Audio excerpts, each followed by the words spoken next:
Hi, welcome. If you've got yourself a cassette deck, you're going to need to know how to clean the heads and the capstan and the pinch roller. So I thought I'd show you. Ever so easy, saves a lot of trouble.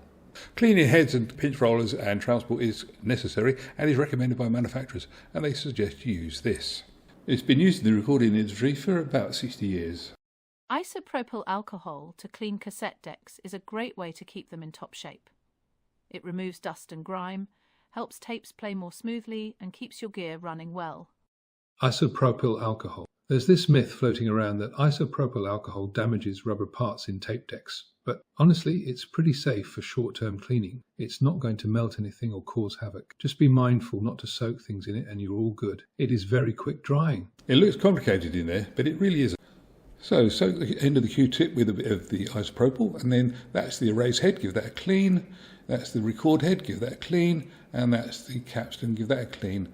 Now give those a couple of scrubs over, no problem there at all. Now we can actually do the pinch roller. Now the pinch roller is made of rubber and it's not a problem, you just got to make sure it's nice and black.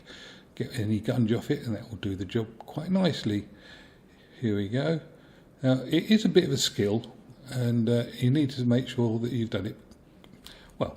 Don't leave any fluff inside, that's all I'm going to say.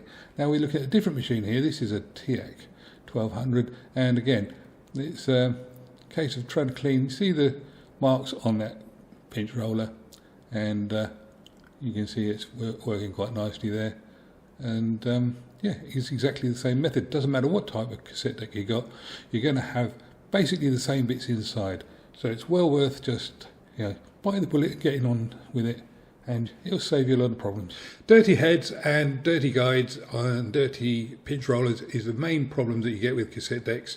If they're working otherwise fine, as about 98% of the problems are caused by the dirt on those parts, and tape chewing is very often mostly caused by the capstan and the pinch roller being grubby and snatching on tape. So keep these bits clean and you'll have yourself a good happy cassette deck, and you can have a good happy time listening to it. Anyway, I hope that's been useful. Thanks a lot for watching, and I'll catch you another time. Bye bye.